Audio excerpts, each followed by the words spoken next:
আমি প্রিয়াঙ্কা, আমার নতুন একটা মিনি ব্লগে তোমাদেরকে স্বাগত জানাই। দেখো কত ছোট ছোট ফুলের কুঁড়ি, প্রত্যেকটা লাল জবার কুঁড়ি, অনেক কুঁড়ি ফুটেছে।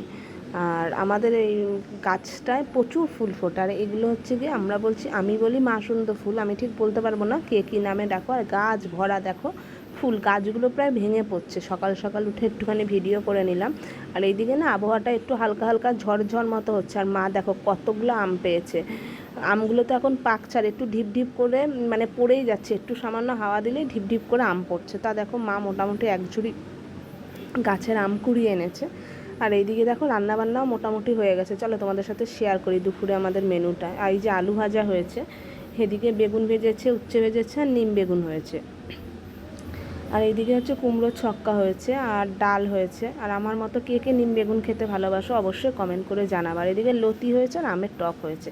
আর এইদিকে দেখো আমি বলছিলাম না যে প্রচুর আম পড়ছে, এই যে হাওয়া হচ্ছে আর ঢিপ ঢিপ করে এই যে পাকা আমগুলো পড়ছে। আমগুলো অনেকই পেকে গেছে, আবার এক গাছের আম পড়ছে, আরেক গাছের আম এখনও সেরকম পাকেনি।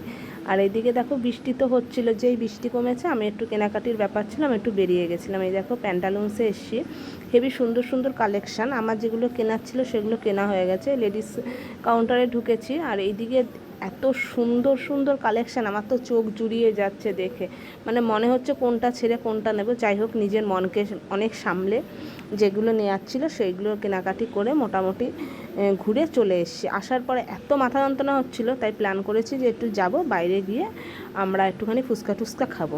এবার বৃষ্টির দিনে বৃষ্টি আসবে এটা স্বাভাবিক, কিন্তু অস্বাভাবিক হচ্ছে আমরা কেউ ছাতা নিয়ে যাইনি। তা ছাতা যেহেতু নিয়ে যাইনি, দেখো ছাতার কাজ করছে কি, সেরিনার ওই ওড়নাটা আমরা মাথায় দিয়ে ফুচকা খেয়ে আসার সময়টা মাথায় দিয়ে আসছি। ওড়নাতে কি আর ছাতার কাজ করে, পুরো তো বৃষ্টিতে পুরো ভিজে পুরো চপচপ অবস্থা। তারপরে বাড়িতে এসে দেখো যেহেতু বৃষ্টিতে ভিজে গেছি, তাই বাড়িতে এসে একটু চা করে নিচ্ছি, যেহেতু মাথা ধরেছে, গেছিলাম ফুচকা খেতে। আর আমাদের মতো এরকম কে কে পাগল আছে যে বৃষ্টির দিনে ছাতা ছাড়া গেছো আর এরকম ভিজে মাথায় ওড়না দিয়ে ফিরে এসছো, অবশ্যই কমেন্ট করে জানাবে। আর হচ্ছে গিয়ে ছাতা না থাকলে ওড়নাটাকে ছাতার বিকল্প পদ্ধতি হিসাবে ব্যবহার করতে পারে। আর এইদিকে দেখো আমি চা বানিয়ে নিচ্ছি, একটু চা খেয়ে নেবো, কারণ মাথাটা ভীষণ যন্ত্রণা করছে যেহেতু বৃষ্টির জল পড়েছে। আর গেছিলাম ফুচকা খেয়ে এসছি, কিন্তু বৃষ্টিতে ভিজেও এসছি।